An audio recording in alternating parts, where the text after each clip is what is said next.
Les damos la bienvenida a este nuevo jueves del Instituto Teológico de Vida Religiosa, que está reflexionando sobre la vida consagrada en los sínodos de la Iglesia. Hoy, particularmente, nos vamos a centrar en nuestro continente. Ya hemos repasado los sínodos de África, de Asia y de América, y hoy nos vamos a centrar en el sínodo de Europa, o en los dos sínodos de Europa, de alguna manera, o en el último, fundamentalmente. Quisiera comenzar con un texto, con una frase con la que comienza el documento Nuevas vocaciones para una nueva Europa, del año 1997. Este documento comienza así: Le damos gracias a Dios por haber llamado desde el comienzo de la era cristiana a este continente a ser centro de irradiación de la buena nueva de la fe y a manifestar en el mundo su paternidad universal. Le damos gracias porque ha bendecido esta tierra con la sangre de los mártires y el don de innumerables vocaciones al sacerdocio, al diaconado, a la vida consagrada en sus distintas formas, a la vida monástica y a los institutos seculares. Le damos gracias porque su Santo Espíritu no cesa todavía hoy de llamar a los hijos de esta Iglesia a ser heraldos del mensaje de salvación en cualquier parte del mundo, y a otros además a dar testimonio de la verdad del Evangelio que salva en la vida matrimonial y profesional, en la cultura y en la política, en las artes y en el deporte, en las relaciones humanas y de trabajo, a cada uno según el don y misión recibidos. Le damos gracias porque Él es la voz que llama y da el valor de responder, el pastor que conduce y sostiene la fidelidad de cada día, camino, verdad y vida, para todos los llamados a realizar en sí mismos el plan del Padre. Fin de la cita. Esta actualidad de esta cultura social, cultural europea que nos circunda, está caracterizada a veces por la abundancia de posibilidades de ocasiones, de solicitudes, frente a la carencia de enfoques, de propuestas, de proyectos. Resulta difícil, dicen que algunos, que en este contexto tener un concepto, una visión del mundo unitarios y por lo tanto llegar a ser como una débil también capacidad proyectiva de la vida. Cuando una cultura en efecto no define ya las supremas posibilidades de significado o no logra la convergencia en torno a algunos valores como particularmente capaces para dar sentido a la vida, sino que pone todo al mismo plano, pierde la posibilidad de opción proyectiva y todo llega a ser indiferente y sin importancia. Por eso la Iglesia se ha sentido en la necesidad y en el desafío de volver a iluminar estas situaciones en determinados momentos.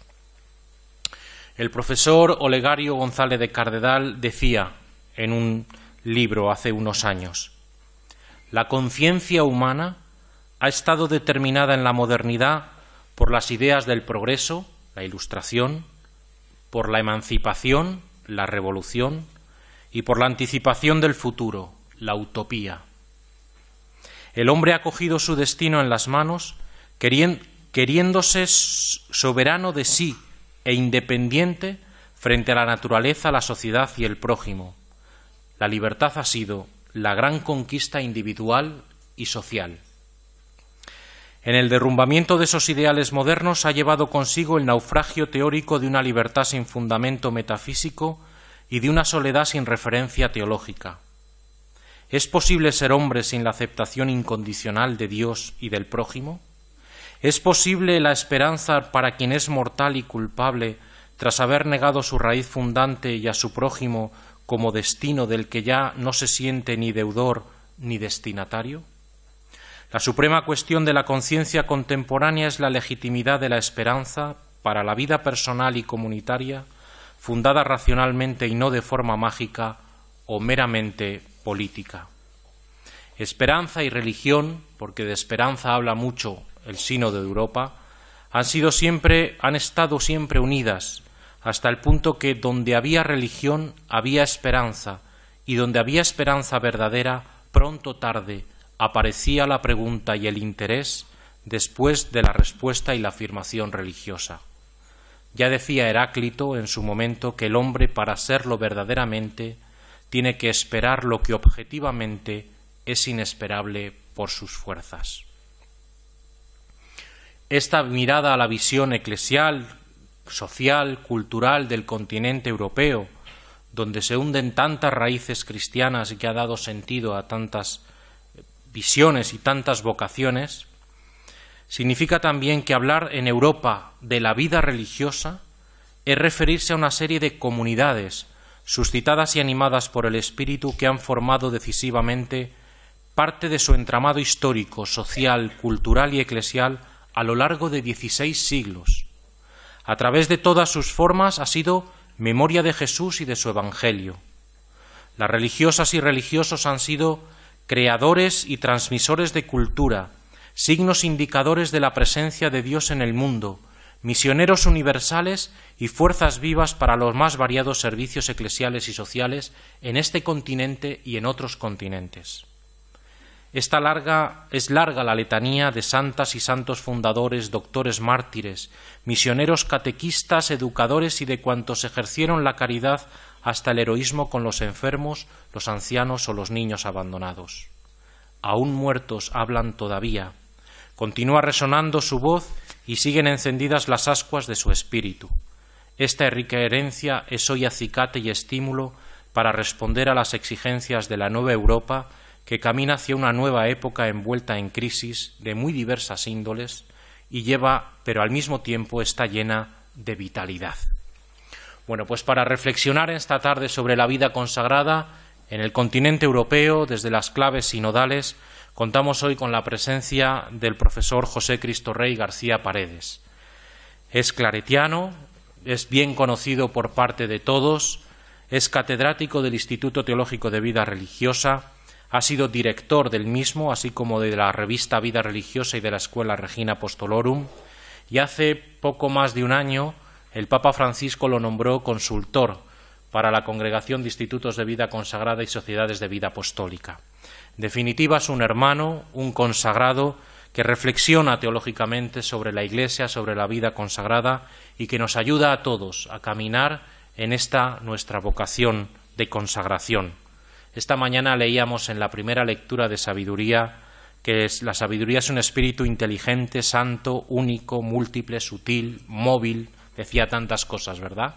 Bueno, pues esperamos también que esta sabiduría que nos viene hoy a través del Padre Cristo Rey, además de todas esas cualidades, pues cumpla con este objetivo de iluminarnos en esta situación. Le damos las gracias y le damos ya la palabra.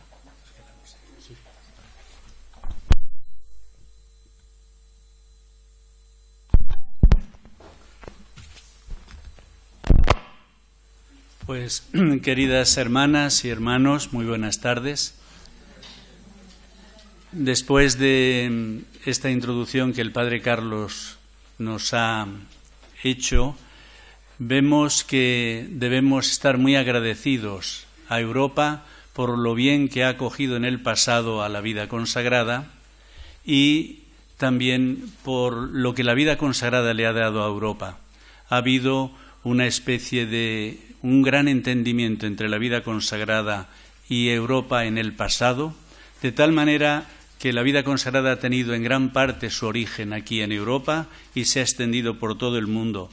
Y también aquí en Europa ha sido causante de santidad, de cultura, incluso de medicina, de arte. Pero vamos ahora a pensar en la Europa de nuestro tiempo. He querido titular esta conferencia La vida consagrada en nueva evangelización, porque este era el gran objetivo de Iglesia en Europa, una llamada a una nueva evangelización de Europa. Por lo tanto, la vida consagrada implicada en una nueva evangelización de Europa, la perspectiva de Iglesia en Europa. Y he puesto como subtítulo, un subtítulo que puede parecer un poco raro, Insoportable levedad o regeneración. Sabemos pues que hay una famosa novela, La insoportable levedad del ser, y he querido pues desde esa perspectiva también hablar de la vida consagrada europea, su insoportable levedad o su regeneración. El objetivo, por lo tanto, de esta reflexión de esta tarde es reflexionar sobre el contexto y la misión de la vida consagrada en nuestro continente, que es Europa. Y desde una relectura de la exhortación apostólica Ecclesia in Europa. Por consiguiente, estudiar nuestra razón de ser, nuestra misión en el contexto europeo y teniendo muy en cuenta la exhortación apostólica Ecclesia en Europa, que fue el fruto del segundo sínodo sobre Europa. Y también una pregunta: ¿la vida consagrada en Europa se encuentra en estado de levedad?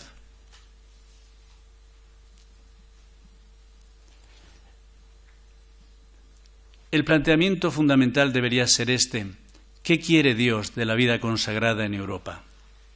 ¿Qué nos está pasando y qué le está pasando al mismo Dios, al Espíritu, que es siempre el gran protagonista de muchas de las cosas que nos suceden?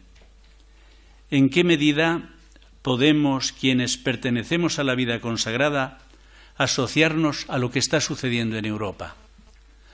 En otros tiempos nos hemos asociado muy bien, pero en este tiempo la pregunta es: ¿lo estamos haciendo bien o nos estamos quedando desfasados? Varias instituciones religiosas, institutos religiosos, se están planteando un gran proyecto de misión en Europa. Se están reorganizando desde Europa, no ya desde naciones muy particulares, sino ya desde el conjunto. Y la pregunta es: ¿hay visión suficiente para saber qué significa una vida consagrada con talante y carácter europeo? ¿Qué querrá el espíritu de Europa y de la vida consagrada en el contexto de Europa? Lo primero que vemos es que en Europa la situación europea está cambiando de paradigma. Hay un nuevo paradigma europeo y la comprensión de lo que es Europa está cambiando, como probablemente también la comprensión de lo que es Asia, de lo que es África, de lo que es Oceanía y de lo que es América. Y por otra parte, esta vida consagrada nuestra en Europa parece que se está debilitando y que se está volviendo muy leve, pero una levedad que resulta insoportable. Y la nueva conciencia de lo que es la identidad europea y la sagacidad nos están pidiendo encontrar caminos para revitalizarnos, rehacernos, para ser de verdad en Europa quienes nuestro Dios quiere que seamos. El Papa San Juan Pablo II pues tenía una especial preocupación por la vida consagrada y por la Iglesia en Europa. Cuando cayó el muro de Berlín, inmediatamente convocó un sínodo sobre Europa y 8 años después un segundo sínodo sobre Europa. Él estaba preocupado por la situación europea. Por lo tanto, hoy nos vamos a plantear estas cuestiones. Primero, ¿qué es Europa? Queremos entrar en el misterio de esta realidad que llamamos Europa. En segundo lugar, ¿qué nos dice Ecclesia in Europa respecto a esa situación que hemos llamado Europa? Y en tercer lugar, alguna sugerencia para discernir el futuro, el porvenir de la vida consagrada en Europa. Ya veis que además de levedad hemos añadido la palabra regeneración. ¿Se puede regenerar la vida consagrada en Europa? ¿Puede nacer de nuevo? Y ahí hay 2 imágenes, la de una joven y una anciana y la de un anciano. La joven y la anciana son Isabel y María. Ahí hay vida, ilusión, futuro, pero el anciano, Zacarías, no creyó, se mostraba muy escéptico y con ese escepticismo se quedó mudo. Puede haber entre nosotros, pues también, gente que sueñe una presencia de la vida consagrada en Europa nueva y gente que sea escéptica y diga: esto ya no tiene solución. Bien, primero unas reflexiones sobre Europa.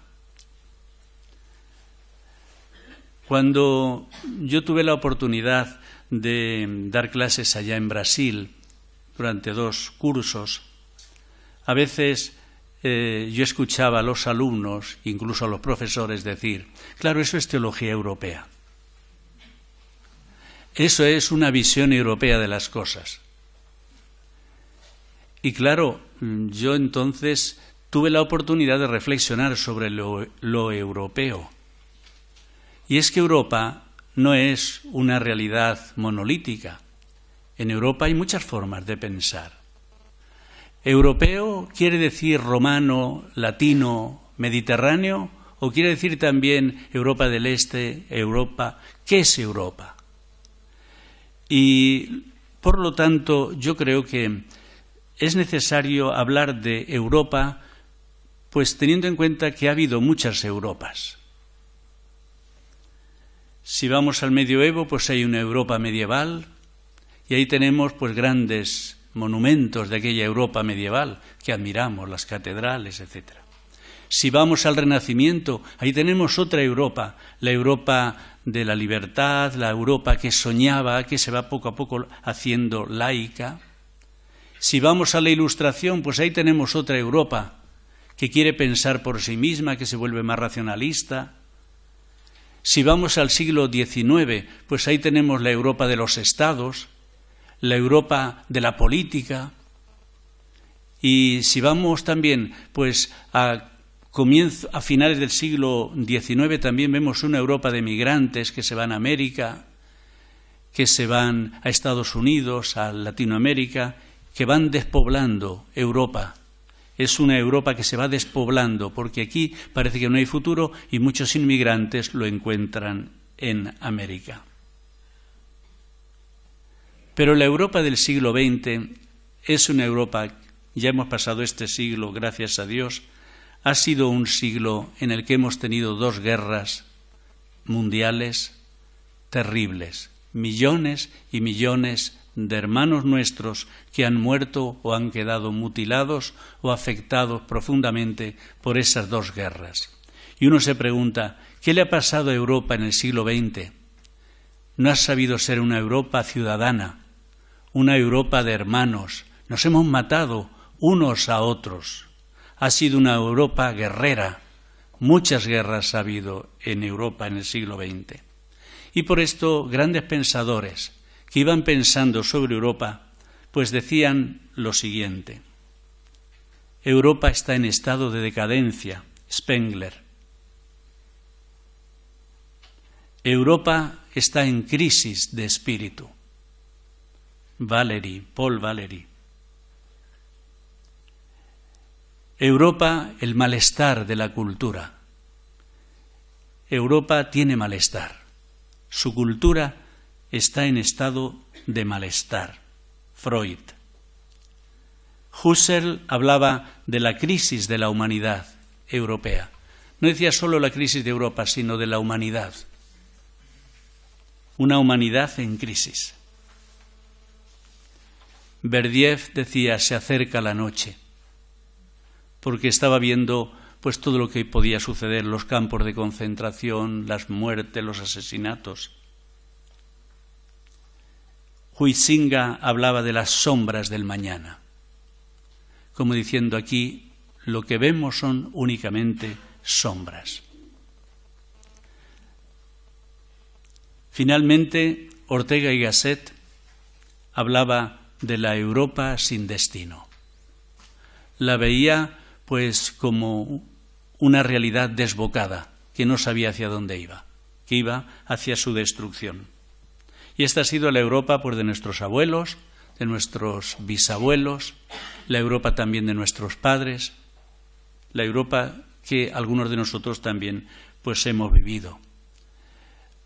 Yo nací cuando comenzó una guerra mundial.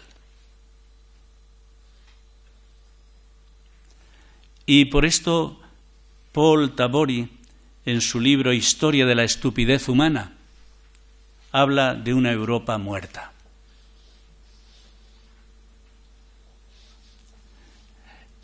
Apenas acabada la Guerra Mundial en el 46, se reunieron en Ginebra un grupo de pensadores y quisieron cómo reconstruir a Europa desde el espíritu. Y empezaron a hablar del espíritu europeo. Encuentros de intelectuales en Ginebra para pensar Europa desde un nuevo paradigma, desde unas nuevas claves. Y entonces hubo un grupo de intelectuales que quisieron de alguna forma ofrecernos una nueva visión de Europa. Entre ellos tenía que haber estado Ortega y Gasset, pero Franco no se lo permitió. Julien Benda, filósofo francés, literato también, dice: cuando la idea de nación termina, la idea de Europa aparece. Cuando la idea de nación termina, la idea de Europa aparece. Para crear Europa hay que crear el mundo, decía Jean Val, este filósofo. Para crear Europa hay que crear el mundo. Denis de Rougemont: suprimir en todos sus niveles fronteras y visados, que el genio de Europa propague antitoxinas para los virus que infectan el mundo entero. Ya teníamos por personajes utópicos que querían acabar con tanto papeleo, con tanto visado, con tanta frontera, y había que propagar antitoxinas para los virus que infectan el mundo entero, los virus de tanta división. Un mundo para hombres libres, decía Georges Bernanos. Por esto Europa comienza a ser soñada, y se sueña una Europa diferente después de esa terrible humillación de las 2 guerras mundiales. También hay que decir que las apariciones de María en Fátima tienen que ver con la Europa que vendría. Una de las preguntas que le hacían siempre los videntes a María era: ¿y cuándo terminará la guerra? Soñando Europa hoy. Pues también hoy tenemos grandes profetas laicos de Europa que están diciendo cómo ellos sueñan Europa, y es algo que yo creo que entra en la entraña de todos nosotros también. Anticipar en Europa un mundo globalizado. Gadamer. Resistencia a la homogeneización. Que podamos vivir los diferentes y no queramos homogeneizar todo, como hizo, por ejemplo, el fascismo o el comunismo. La que renuncia a las afirmaciones metafísicas, dice Levinas, que nos dividen y enfrentan en visiones del mundo muy diferentes. Finalmente, Habermas, uno de los grandes pensadores de la nueva Europa, dice así: la Comunidad Europea, un paso decisivo en el camino hacia una sociedad mundial dirigida por una Constitución. Entonces, hay en marcha un proyecto de hacer una nueva Europa. Ya sabemos que este proyecto, este sueño es difícil, como todos los sueños, pero probablemente estemos ya viendo que se realizan algunos milagros y que algo nuevo está surgiendo, de tal manera que ya nuestra identidad no es solo una identidad nacional, sino que estamos orgullosos de nuestra identidad europea.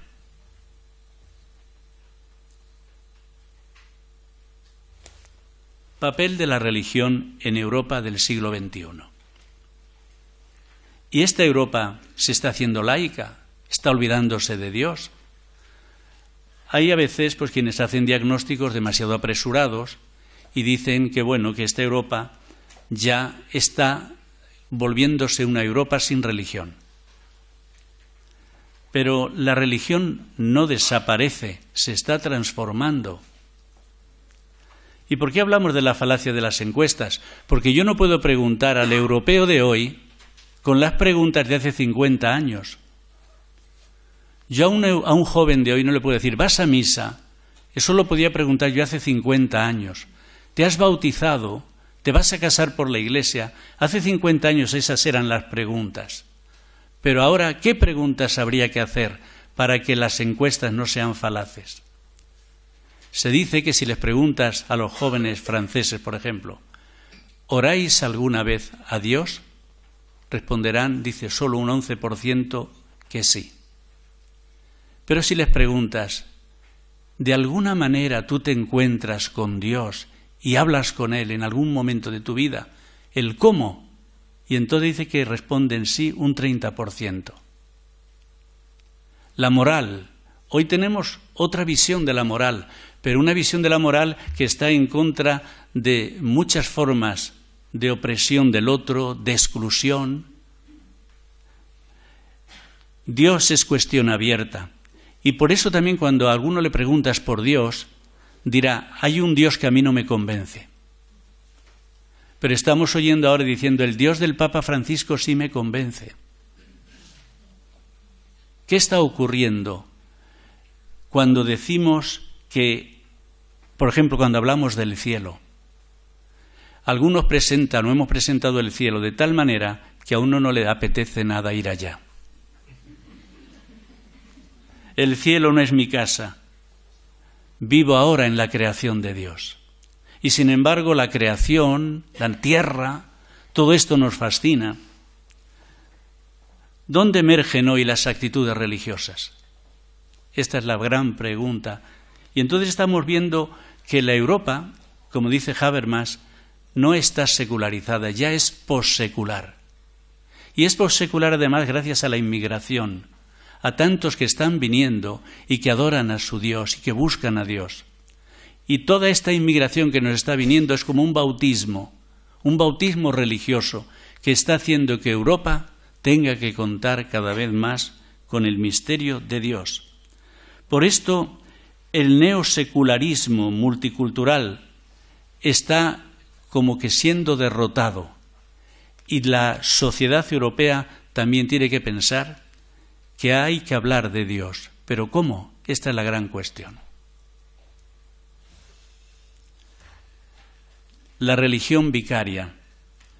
Esta autora Grace Davy dice que la religión cristiana marca todavía la identidad europea, que es difusamente cristiana.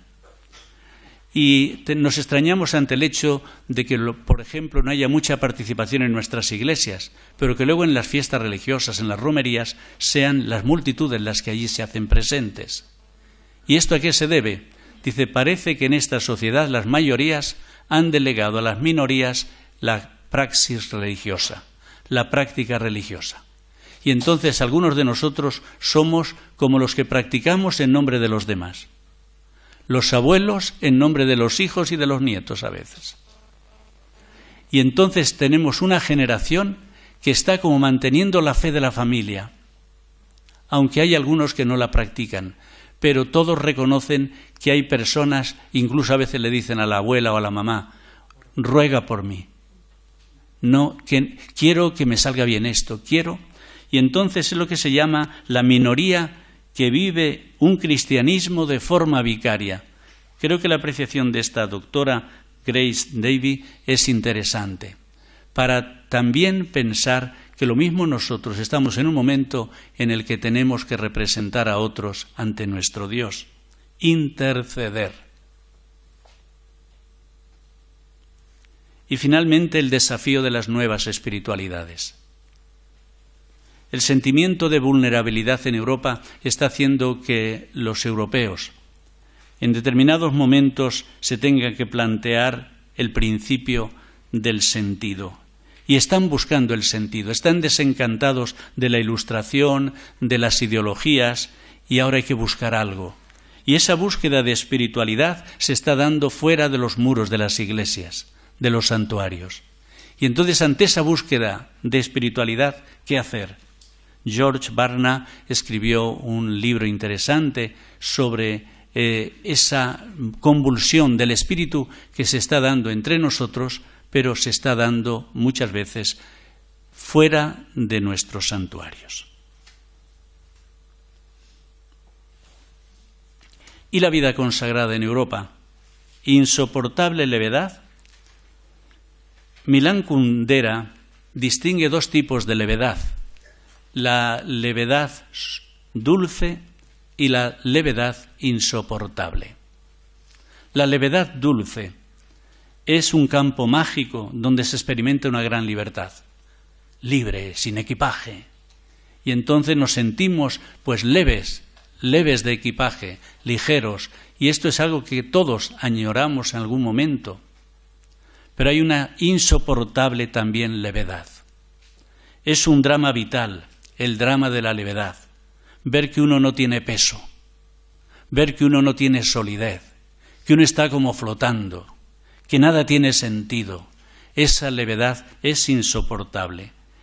Es la levedad que sentía pues uno de los personajes de Milán Kundera, Sabina, cuando decía: lo que había caído sobre Sabina no era una carga, sino la insoportable levedad del ser, melancolía, vacío, sin sentido, acedia, como el polvo que flota, como aquello que mañana ya no existirá. ¿Existe entre nosotros la acedia? ¿Existen experiencias así de vacío, de melancolía, levedad del ser? Insoportable levedad del ser. Y entonces hay gente que dice: yo esto aquí no le veo futuro, yo aquí no aguanto más, me voy. ¿Pero a dónde? Ya veremos. A veces también la vida consagrada no es sólo insoportable levedad del ser, sino la insoportable pesadez de instituciones, de cosas heredadas que ya nos pesan tanto que ya no podemos con ellas y estamos sucumbiendo como Sansón ante las ruinas del templo. Por esto hay una añoranza de nuevas formas de vida consagrada en Europa. Y vamos ya a Ecclesia in Europa. ¿Qué es lo que la Iglesia dice y siente ante esta realidad? Como hemos visto antes, el Papa San Juan Pablo II pues estuvo muy preocupado por la situación de Europa y quiso reunir 2 sínodos para que la Iglesia en poco tiempo pues reflexionara sobre Europa. El primer sínodo especial sobre Europa fue el del 28 de noviembre al 14 de diciembre de 1991, tras la caída del muro de Berlín en 1989. Y el Papa quiso que este sínodo se convocara rápidamente, se convocó ya en 1990, incluso sin instrumentum laboris ya comenzaron las deliberaciones. Pero desgraciadamente muchos obispos del Este todavía no podían asistir a aquel sínodo. Europa estaba respirando en ese sínodo, pero como diría el Papa posteriormente, con un solo pulmón, le faltaba el otro pulmón. El segundo sínodo fue del 1 de octubre al 22 de octubre del 99. Lo presidió un cardenal polaco, un cardenal alemán y un cardenal francés. El relator fue el cardenal Rouco. Y el instrumentum laboris y los representantes de las conferencias traían al sínodo una visión muy negativa de Europa. De tal manera que alguno de los observadores dijo que parecía una triste reunión de médicos alrededor de la cama de una iglesia moribunda, decaída, cansada y enferma. Y hubo intervenciones, lo verán después, pues en el texto que he escrito de varios de los obispos, cardenales que allí estaban, en los cuales pues se hablaba del derrumbe de la familia, en los cuales pues se hablaba de la secularización galopante, de una situación de una Europa que perdía la fe. La vida consagrada fue presentada en el sínodo, pero de una manera muy diferente. Me hubiera gustado que hubiera estado aquí el padre Aquilino Bocos. Él se ha excusado porque no puede, me ha dicho que tenía ahora un compromiso, pero fue él quien habló de la vida consagrada en el sínodo de Europa. Y él tituló su intervención La vida consagrada, signo de esperanza para Europa. Y voy a leer solo un párrafo de su intervención ante el Papa y todos los padres sinodales. En todo caso, decía el padre Aquilino Bocos, las actuales generaciones han sido formadas en el espíritu del Concilio Vaticano II y se sienten miembros de la Iglesia, misterio, comunión y misión. hemos visto agraciado el compromiso de missio ad gentes y de inserción en los submundos de la pobreza, con numerosas vocaciones en países de otros continentes y en jóvenes iglesias. Nos estamos empeñando en la nueva evangelización, tratando de responder a los desafíos que experimenta la Iglesia en Europa sobre el valor de la vida y la dignidad de la persona, la relación entre fe y razón en la escuela, la espiritualidad de comunión, el diálogo intercultural e interreligioso, el ecumenismo. Y luego, pues, sigue presentando rasgos esperanzadores de la vida consagrada en este tiempo. Sabemos que también entonces y después, pues hubo también en la Iglesia quienes pues pensaban que la vida consagrada, sobre todo europea, iba a pique y que no era motivo de ninguna esperanza. Luego también hubo otras intervenciones ya más positivas en el sínodo, digo con relación a las primeras, intervenciones que destacaban señales de esperanza en Europa, señales de esperanza en los movimientos, en el renacer de la Europa oriental. Impresionaron y conmovieron las intervenciones de los obispos del este europeo, marcados por heridas y persecuciones de las dictaduras comunistas, y ellos mostraron cuáles habían sido las vigas a las que se habían agarrado en los momentos de persecución: la contemplación, la oración y la intensidad litúrgica. Pues bien, la mayor tentación de este sínodo era la de sumergirse, dicen, en problemas prácticos y en ver las cosas solo desde una perspectiva un poco negativa. Por eso se hacía hincapié en el mensaje sobre Cristo. Tenemos que centrarnos en Cristo Jesús. Bien, ahora quisiera ver cómo lo que fue la deliberación del sínodo fue acogida por el Papa San Juan Pablo II y fue pues ya presentada a toda la Iglesia, también con una aportación personal del Papa Juan Pablo II en Ecclesia in Europa.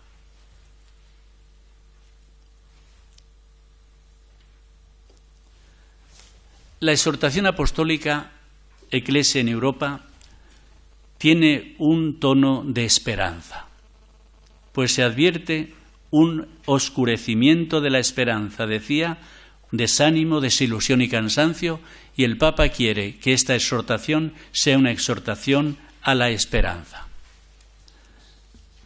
Y muestra la urgencia de una nueva evangelización en Europa. Por consiguiente, no se puede evangelizar como hasta ahora. Hay que abrir una nueva etapa de evangelización en la sociedad europea. El Evangelio de la Esperanza, entregado a la Iglesia y asimilado por ella, exige que se anuncie y se testimonie cada día. Esta es la vocación propia de la Iglesia en todo tiempo y lugar. Es también la misión de la Iglesia en Europa. Lástima que con estas llamadas a veces lo primero que solemos decir: qué bien está esta llamada, es lo que yo hago. Y entonces todos justificamos lo que estamos haciendo y nadie quiere cambiar. Seguiré haciendo las homilías como las hago, dando las clases como las estaba dando, seguiré diciendo a los enfermos pues los mismos consejos. Es decir, decimos por una parte, qué bien, qué bello, dar esperanza, pero la queremos dar al viejo estilo. Es decir, la vieja evangelización tiene más vida de lo que pensamos. Y entonces, cuando estamos colocados en vieja evangelización y hay todavía incluso personas que quieren volver a la veterotestamentaria evangelización, pues vemos cómo la Iglesia pues queda retenida, y esto de nuevo no tiene nada, porque es una vuelta a lo antiguo. La estructura de Ecclesia in Europa. A mí me parece bien interesante esta estructura que aquí aparece. Son 6 capítulos, pero hay un capítulo que es central, que es el fundamental. El primer capítulo habla sobre Jesucristo, nuestra esperanza. Es decir, es un hablar de Jesús como nuestro contemporáneo. Un Jesús que no es solo el Jesús de Nazaret, sino que es el Jesús contemporáneo nuestro que se convierte en esperanza para Europa. Yo creo que no es fácil hablar de Jesús así, en esta clave. Hablar de un Jesús contemporáneo que entiende a la gente de hoy, que se relaciona con la gente de hoy, que sabe cómo bandearse en esta sociedad europea que hemos estado describiendo antes. Hacer un Jesús contemporáneo quiere decir que es un Jesús interesante, porque Él interesa mucho cuando sabe ponerse al día. Y entonces, ¿cómo hablar de Jesús, nuestra esperanza en este tiempo? De ahí los retos y signos de esperanza en Europa, para ver cómo Jesús sería como aquel que hace ver que esos deseos y esos signos de esperanza en Europa son como una anticipación, una pedagogía para hablar de él como la esperanza final. Y luego hay una segunda parte en este capítulo que habla sobre volver a Cristo, fuente de toda esperanza, y invitar a los europeos a no cerrar las puertas a Jesús, a abrirse a Jesús, a acoger a Jesús en su vida, porque esto les va a traer felicidad. Y un elemento que introdujo el Papa San Juan Pablo II en la exhortación apostólica, que creo yo que no apareció tan claramente en el sínodo. Quizá el padre Aquilino nos hubiera podido decir si fue así o no. Fue el tomar como icono de la Iglesia en Europa el Apocalipsis, el libro del Apocalipsis. A mí me parece que la Iglesia europea ha sido bastante desobediente a este tema. No sé si la Iglesia europea se caracteriza por haber hecho una lección divina del Apocalipsis. No sé si la vida consagrada ha hecho una lección divina, seria, del Apocalipsis. Incluso si hablas de Apocalipsis, de apocalíptica, alguien dirá, pero bueno, ¿dónde vamos? Estamos ya... Y sin embargo, el Papa nos quiso decir que la Iglesia europea debía tener como icono el Apocalipsis. Una vez me encontré yo con algunos obispos y les pregunté, ¿ustedes en sus diócesis han tratado alguna vez el tema del Apocalipsis? Dice, no. Incluso hasta se habían olvidado, muchos que eran tan admiradores del Papa San Juan Pablo II, pues ni siquiera lo tenían en cuenta. Y el Apocalipsis es una revolución, es una lección divina revolucionaria, porque trae consuelo, esperanza, porque también explica las razones por las cuales nosotros sufrimos y porque también sabe ver cómo hay una lucha entre el espíritu y los malos espíritus. Pues bien, este capítulo primero tiene como eslogan o como lema, no temas, soy yo, el primero y el último, el que vive. Por lo tanto, que Europa acoja a Jesús, que es el primero y el último, y no hay por qué temer. El capítulo segundo habla sobre el Evangelio de la Esperanza que ha sido confiado a la Iglesia de hoy.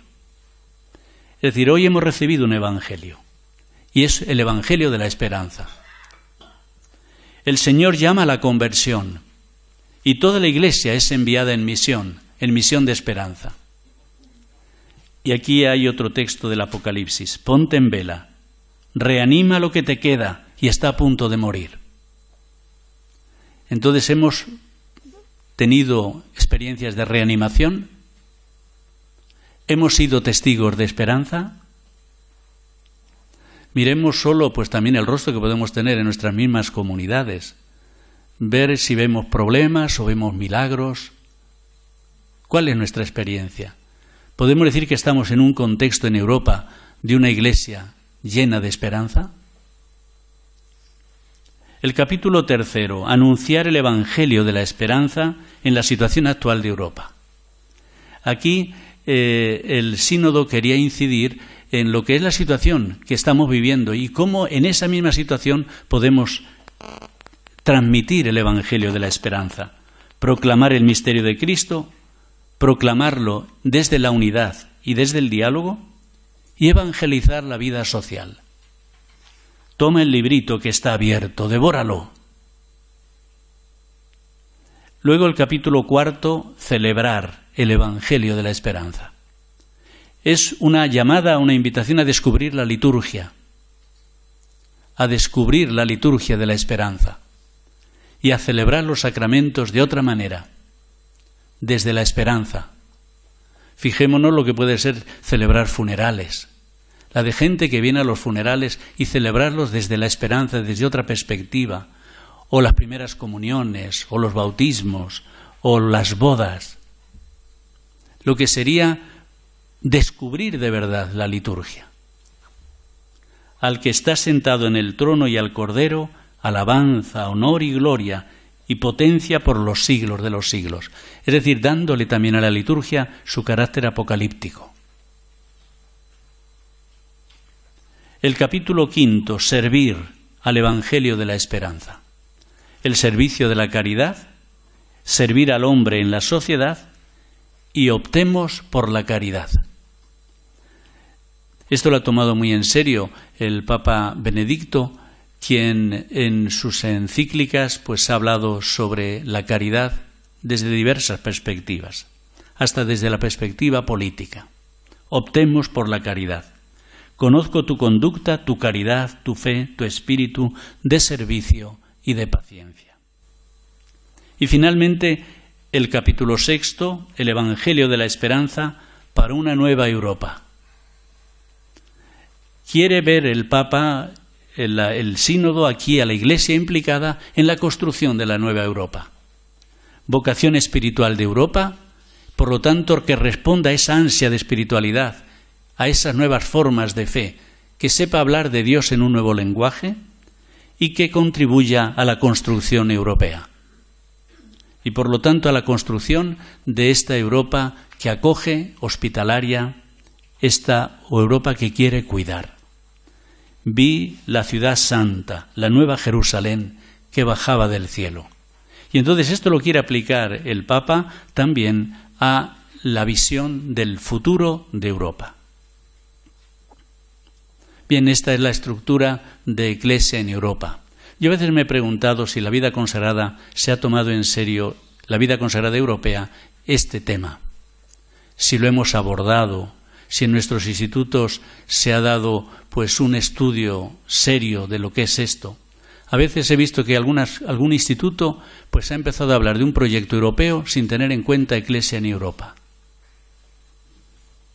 Y que han empezado a decir, a ver qué hacemos en Europa. ¿Y qué es Europa? Es que para algunos institutos Europa solo son los lugares en los que tienen casas. Y entonces nunca piensan en que Europa no es solo una nación, no es solo un territorio. Europa es Europa, con los dos pulmones, el este y el oeste. ¿Hacemos algo por Europa o al final la vida consagrada está muy recluida en algunos lugares, pero otros lugares de Europa los tiene totalmente desatendidos? ¿Ustedes han oído alguna vez en su instituto decir, tenemos que ir a Suecia, a Dinamarca, a Islandia? Tenemos que ir a los países del este europeo. A veces nos hemos recluido como miedosos en nuestros propios círculos y al final estamos cayendo y muriendo pues casi de inanición. La insoportable pesadez de nuestras instituciones. Y no hemos sabido hacer un proyecto para Europa. ¿Y cómo hacer un proyecto? Desde la dulce levedad del ser. No ir a hacer grandes instituciones, sino simplemente a posarse en determinados lugares como testigos del Evangelio. Porque toda Europa está necesitando la vida consagrada. El Apocalipsis, el icono de Iglesia en Europa. Y por lo tanto es para nosotros una llamada a vivir más apocalípticamente el sentido oculto y profundo de lo que acontece, saber interpretar los signos de los tiempos y saber consolar en tiempos de tribulación. Y así hacer que vaya surgiendo la nueva civilización o la nueva ciudad. En el sínodo se vieron, y en la exhortación apostólica, determinados desafíos.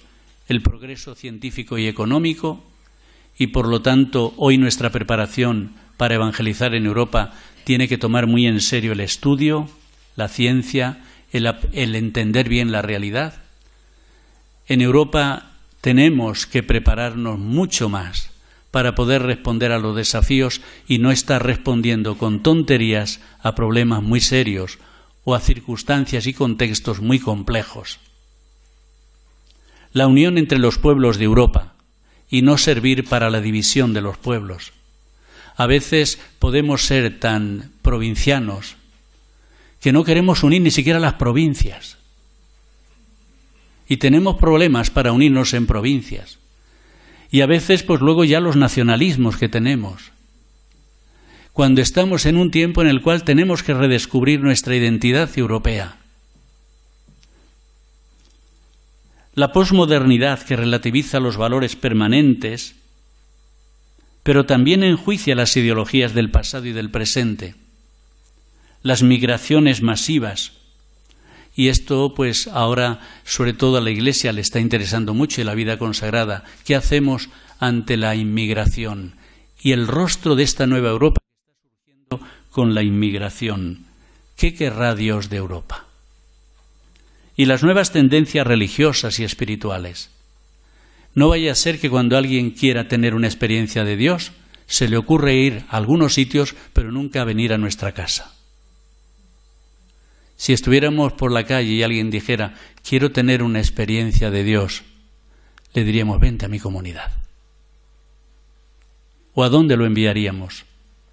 Nosotros mismos a veces caemos en lo mismo y decimos, quiero tener una experiencia de Dios. A ver dónde me voy, a ver dónde tengo este año los ejercicios o los días de espiritualidad. Es una pena que no seamos nosotros, que somos cuerpo de Jesús, un espacio donde pensemos así espontáneamente, aquí se experimenta a Dios. Los signos del Espíritu renuevan el rostro de Europa. El miedo nos atenaza, tenemos ojos para el mal, pero sin embargo hay muchos signos del Espíritu. Y es esto lo que ahora hace falta, sobre todo en Europa, porque es que si no vamos a caer en un pesimismo cada vez peor. Como estemos viendo solo el mal, pues diremos, donde abundó la gracia, sobreabundó el pecado.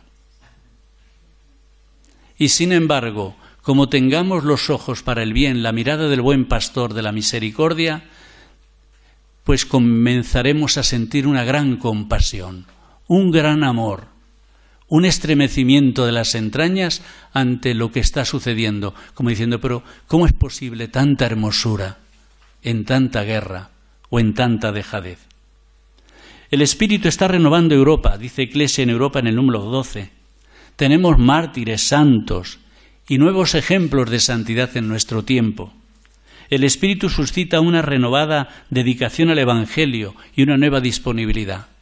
Y yo creo que ya también entre nosotros hay que descubrir las señales de esperanza que hay. Y las nuevas generaciones. Solo basta pues ver nuestros novicios, nuestras novicias, cómo vienen, cuáles son las ilusiones que traen para decir, es que aquí algo está amaneciendo. ¿Y por qué pensar que Europa no se puede regenerar? Que la vida consagrada en Europa no se puede regenerar. Si nos ponemos en la vanguardia de la misión del Espíritu en Europa. Iglesia en Europa quiere que los ministros ordenados, los consagrados y el laicado nos pongamos en la vanguardia de la evangelización, implicada en la nueva evangelización del continente europeo, dispuestos a colaborar en el gran proyecto de Iglesia in Europa, y por lo tanto cada uno desde nuestra identidad carismática. Yo creo que en otros tiempos pues hemos pensado que nuestra misión era sobre todo una misión a gentes, a otros países, y está muy bien, y en eso hemos sido súper generosos, pero también ahora tenemos que pensar en nuestra misión en toda Europa, viendo las 12 estrellas, y a partir de ahí abrir nuevos modelos. ¿Qué proyectos formativos para formar parte de esta nueva Europa? ¿Qué proyectos y qué modelos institucionales necesitamos? Pues estas son ya preguntas que nos estamos haciendo, que se hacen en nuestros institutos. Pero creo que llega el momento en el cual, igual que la Iglesia latinoamericana ha logrado tener una mística común. Todo el episcopado latinoamericano, pues en todas sus reuniones han logrado ya hacer proyectos eclesiales de misión importantes continentales. Aquí en Europa necesitamos que las iglesias, todas nuestras iglesias, pues se unan cada vez más y la vida consagrada europea se una cada vez más para tener proyectos comunes y conjuntos. Lo único que pasa es que aquí en Europa tendremos que ser, pues, políglotas. Necesitamos aprender lenguas. Entonces, un novicio, una novicia, un junior, una juniora que solo saben su lengua están indisponibles para la misión europea. Entonces, estar sin aprender una lengua cuando uno está en tiempo de formación, es decir, pero conmigo no cuenten, para mí solo español, español y español. Y sin embargo, cuando más disponibilidad tengamos es cuando alguien puede decir, mira, necesitamos a alguien que sepa alemán, alguien que sepa inglés, alguien que sepa francés. Y entonces, a través de las lenguas, el Espíritu nos vuelve disponibles para una misión nueva en Europa. Bien, tenía una última parte, pero esa ya la vamos a dejar para... Ah, ¿tenemos tiempo? Bueno, pues vamos.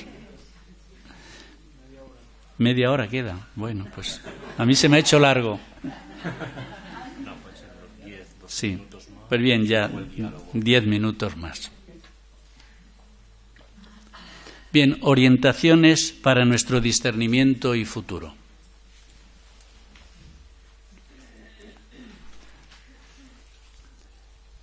Ha habido autores como el biólogo chileno Humberto Maturana que hablan de la autopoiesis.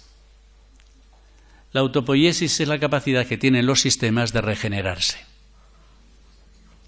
Entonces, uno dice, ¿una vieja congregación podría regenerarse? Alguien dijo, es más fácil fundar una nueva congregación que reformar una ya envejecida.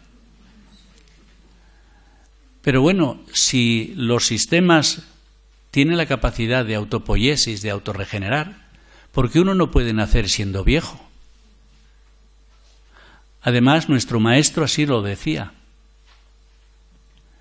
Pero entonces quiere decir que los viejos no podemos estar diciendo, conmigo ya no cuenten, me desapunto. Para mí no hay regeneración, conmigo no cuenten.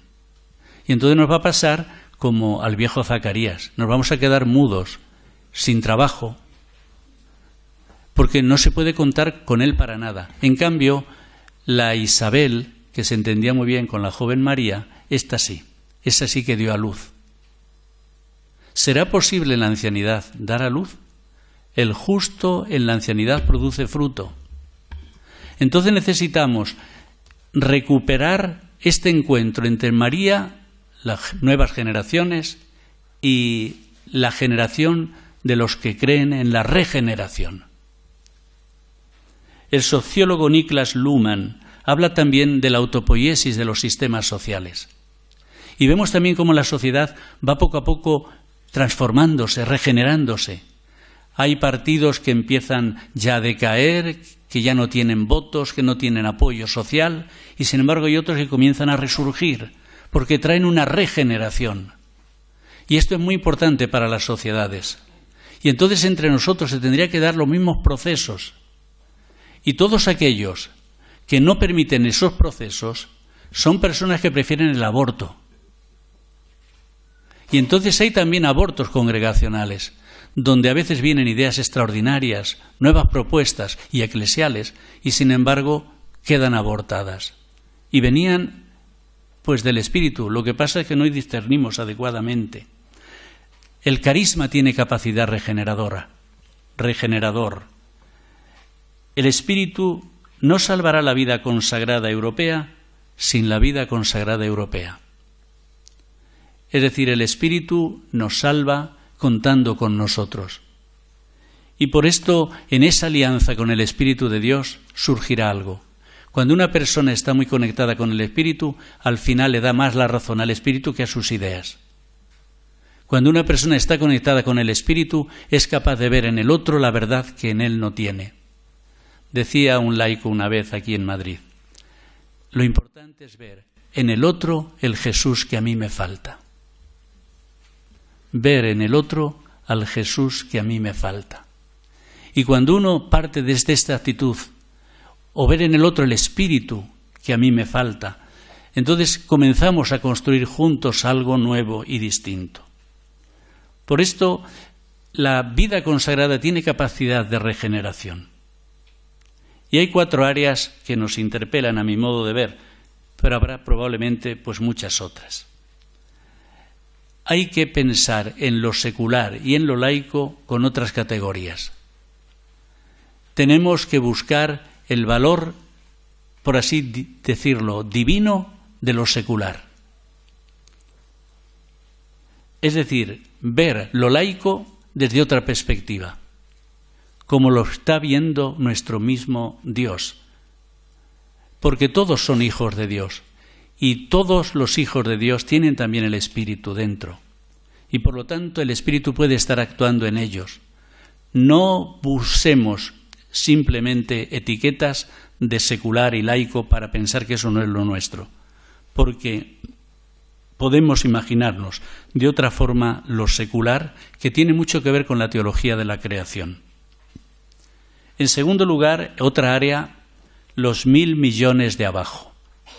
Se trata de acompañar a tantos hermanos y hermanas nuestros que están eso abajo, en lo último de la sociedad, y que necesitan alimentación, ser sostenidos, necesitan ser acompañados, educados.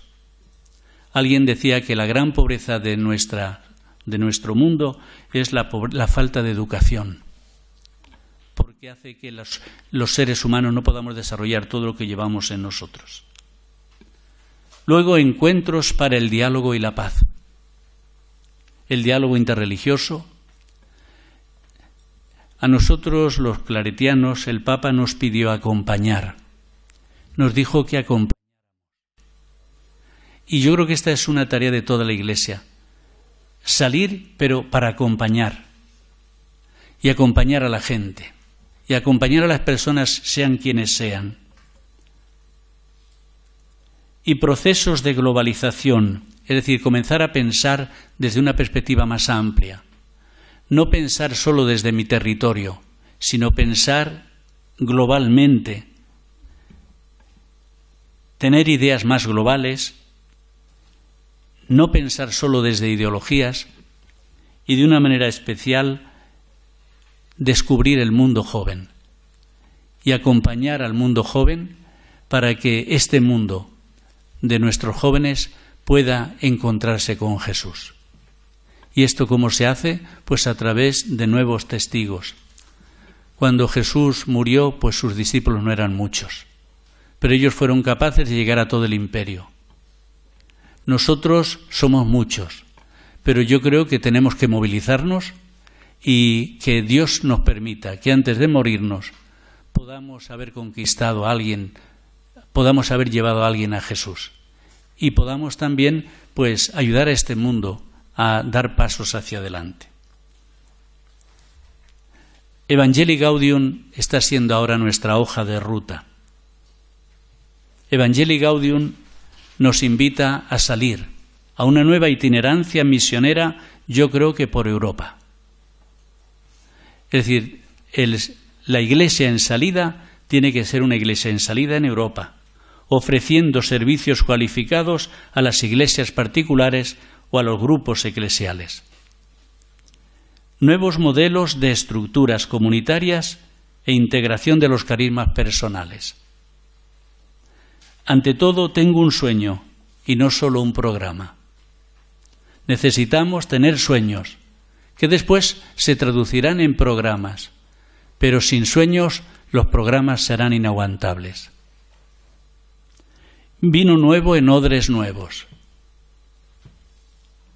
Lo caduco está pasando. Y luego la formación para una nueva ciudadanía europea, que se expanda la conciencia. y esperamos pues un nuevo amanecer.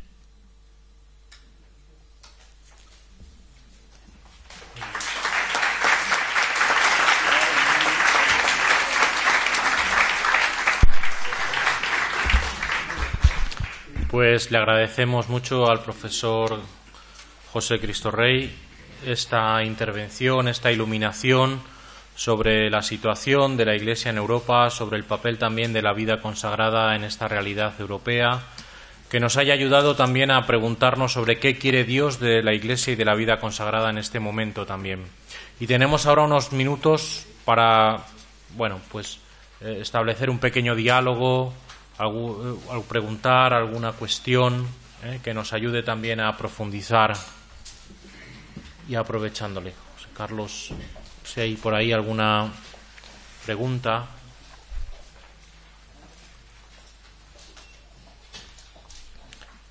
Mientras la van pensando, el Padre Cristo Rey acaba de dar una frase. Yo le quiero preguntar que a ver si nos la puede profundizar un poco, porque ha dicho esto de vino nuevo en odres nuevos.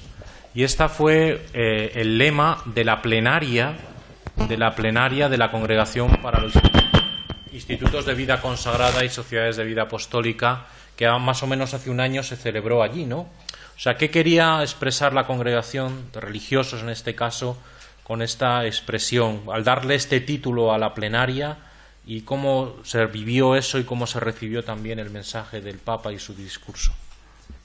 Sí, en aquella reunión a mí me pidieron que explicitara en qué consistía el vino nuevo, si la vida consagrada tiene vino nuevo. Y ciertamente, pues, mi tarea era hacer ver cuál era el vino nuevo que habíamos recibido en estos últimos tiempos, de Dios, de nuestro Dios, del Espíritu, y cuando te pones a buscar vino nuevo, lo encuentras, y a veces, pues, un vino de mucha calidad. Pero ahora el problema era ¿dónde se deposita ese vino? ¿Cuáles son las instituciones? ¿Qué modelo de comunidad? ¿Qué modelo de liturgia? ¿Qué modelo de formación? Para que el vino nuevo no se pierda y no se agríe. Y entonces, pues, ahí venía una segunda parte que la tuvo el padre Bruno Secondín, que consistía en pensar sobre cuáles podrían ser los odres nuevos que hoy necesitamos. Entonces yo creo que esa es la doble tarea que la vida consagrada hoy tiene que plantearse. Si tiene vino nuevo, entonces este vino nuevo hay que cuidarlo, y si ese vino nuevo está en los odres adecuados o hay que buscar otros odres, y cuáles son. Entonces, en realidad, lo que quería la plenaria de la Congregación para Institutos de Vida Consagrada y Sociedades de Vida Apostólica era que la vida consagrada se planteara este tema y que nos lo planteemos en el año de la vida consagrada también, porque podemos tener un gran tesoro, pero podemos estar perdiéndonos gran parte de ese tesoro porque no está en el lugar adecuado, en la situación adecuada, en la estructura adecuada.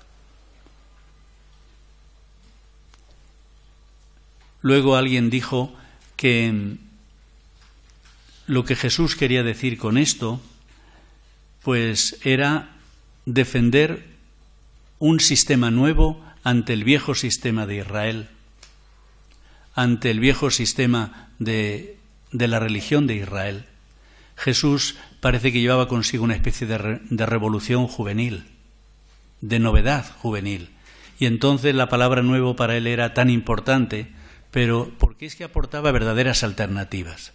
Y entonces, si hoy queremos seguir a Jesús y ser de Jesús, necesitamos también ofrecer nuevas alternativas y hay que buscar nuevas formas de organización. Ya todo esto no es solamente teórico, es que ya es práctico. ¿Y cómo hacerlo? Pues ahí es donde hay que buscar las señales del Espíritu, que creo que sí que nos las da.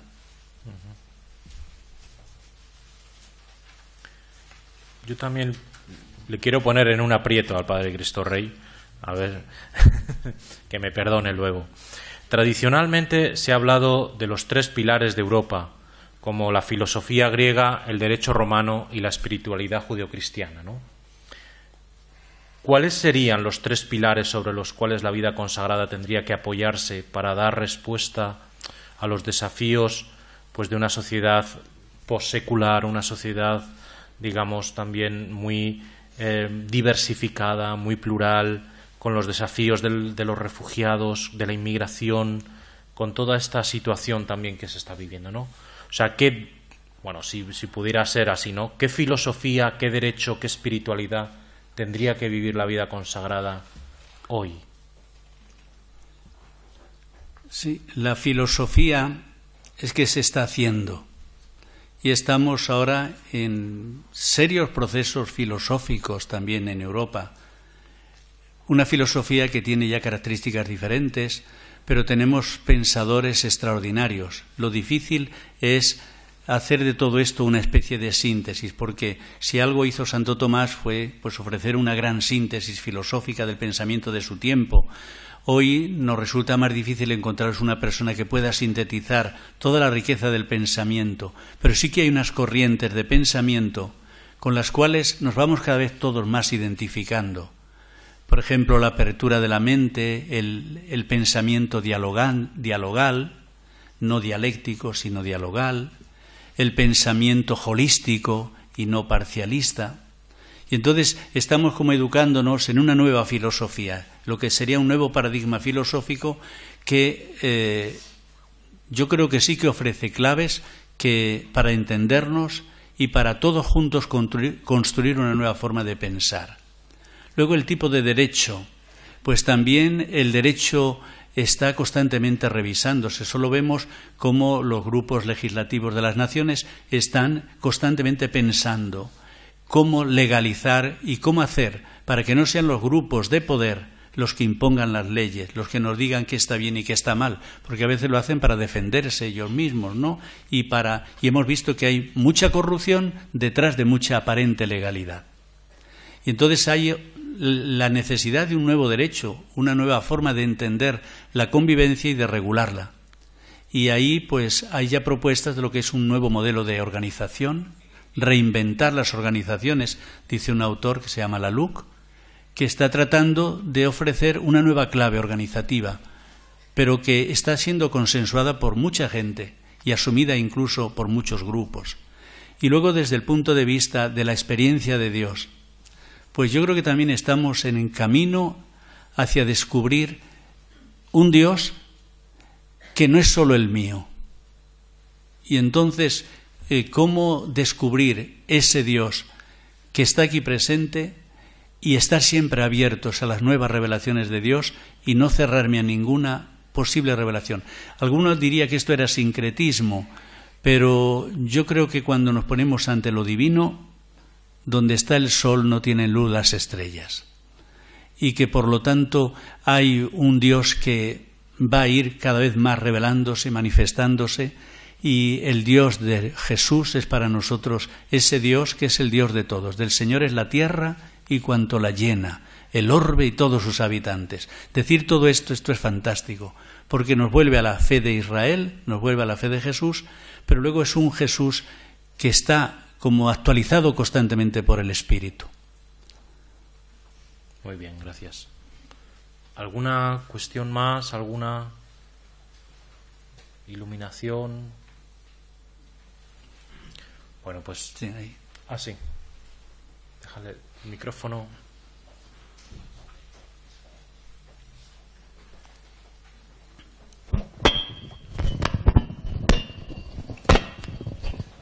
Yo te agradezco la reflexión que has hecho. A mí me ha parecido muy brillante y muy tocando en aspectos que creo que necesitamos iluminar para ir hacia el futuro.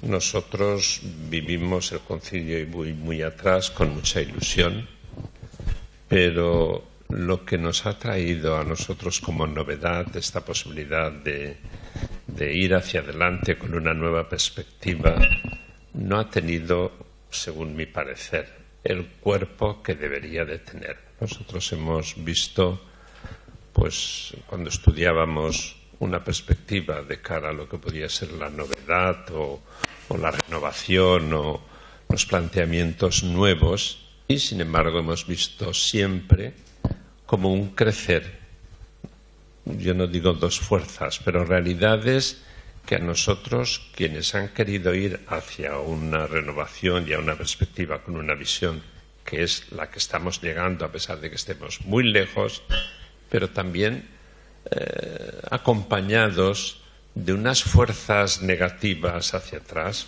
desde la perspectiva que uno puede tener, de un peso de no ir hacia adelante, de un aparecer cantidad de flores en unos sitios y en otros como muy agarradas a lo que era propiamente su perspectiva, que hoy pues ves que existen, que se han dado y que yo, por ejemplo, me encanta ver el que podamos tener una perspectiva distinta, me encantan los planteamientos que has hecho, me encanta nombrar la figura del Papa Francisco, pero la figura del Papa Francisco está teniendo en la palabra y en los escritos a veces unos frenos y unas dinámicas y unas que no sé si vamos a ser capaces de entrar en esta perspectiva del Apocalipsis, en donde cielo nuevo y una tierra nueva están apareciendo. Uno tiene confianza, uno no pierde la fe, pero ve como demasiadas pegas para poder ir adelante en una perspectiva que tenía que ser ya como bastante arraigada en el ser de las personas, en el ser de los creyentes, en el ser de nosotros como religiosos. Sí, muchas gracias también por esa reflexión que yo creo que es súper real. De hecho, muchas reuniones que hemos tenido en estos últimos años eran sobre la esperanza. Hasta el documento, la exhortación apostólica sobre los obispos, era el obispo motor de la esperanza o algo así, ¿no? O testigo de la esperanza. La vida consagrada también se ha preguntado muchas veces cómo ser testigos de la esperanza. Al Papa San Juan Pablo II le llamaban también el Papa de la Esperanza. Pero vemos que la esperanza todavía está pues muy amenazada, es muy débil o aparentemente, es muy vulnerable y hay gente pues que ante determinadas experiencias está perdiendo la esperanza. Pero la pregunta es, ¿la verdadera esperanza en quién se basa? Y al final será nuestro Dios el que nos dé la esperanza, porque sabemos que al final tiene más fuerza el bien que el mal, tiene más fuerza lo que es de Dios que lo que no viene de Dios, el Espíritu Santo que cualquier otro mal espíritu. Y a veces pues lo que quizá tendríamos que decir es no temáis, no tengáis miedo, perder los miedos y seguir adelante, que Dios proveerá. Pero sí que es cierto pero claro, las personas que más pegas ponen no son felices y no tienen propuestas especiales. Y luego al final pues incluso se ve hasta las contradicciones internas que llevan dentro.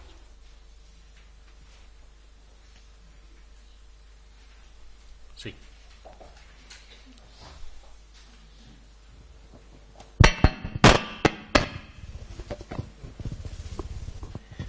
Pues muchas gracias por su aportación.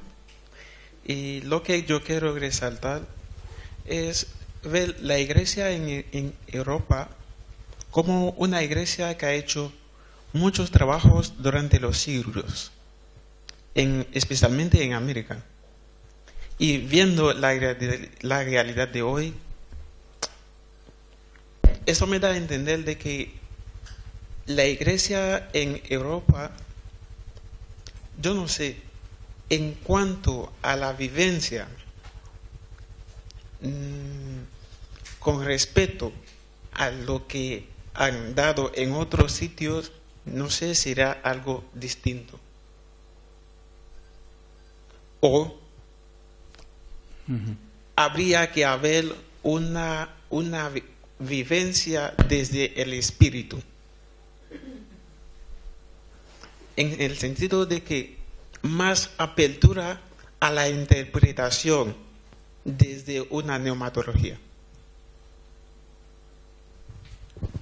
Sí, sabes que la Iglesia occidental no ha sido demasiado neumatológica. Hemos sido muy cristocéntricos. y no hemos descubierto así con fuerza lo que es la pneumatología. Hombre, ya últimamente hemos tenido desde el concilio hasta ahora un gran progreso, grandes teólogos y pensadores y el magisterio de la Iglesia que se ha abierto mucho al tema del espíritu.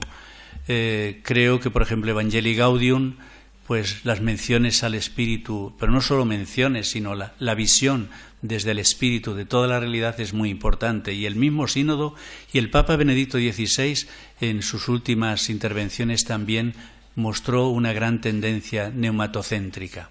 Entonces, cuando vemos las cosas así, ¿qué puede hacer esta Iglesia? Yo creo que la Iglesia de Europa ahora se está reconstituyendo otra vez, con toda la inmigración que tenemos, con el Islam a nuestro lado, con la posmodernidad, con la indiferencia religiosa, las personas que se han alejado de nuestra fe, pues nos puede parecer que tenemos una tarea impresionante.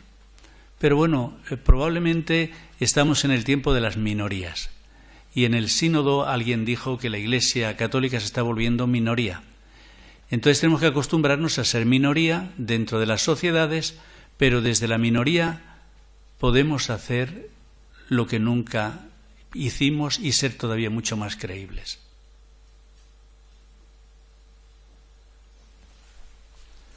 Muy bien, pues dos cositas de nada, dos breves cuestiones. La primera es, como ya ha insinuado el Padre Cristo Rey, estas conferencias saldrán publicadas a partir del mes de febrero, calculamos aproximadamente, para que puedan releer los textos y puedan también profundizar en ellos. La segunda es que quedamos emplazados también para el próximo jueves, en que tendremos el estudio de los sínodos de la penitencia y de la Eucaristía, con la vida consagrada y su relación con la liturgia, que en este caso me corresponderá a mí hacer la presentación de este tema. Y sencillamente volver a agradecer al Padre Cristo Rey su iluminación, su aportación de habernos ayudado a profundizar más y a comprometernos más, como decía el sínodo, en anunciar, celebrar y servir el Evangelio de la Esperanza. Muchas gracias, buenas noches.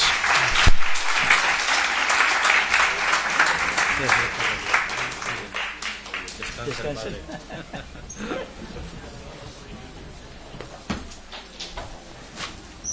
Ya me traes ahí tu...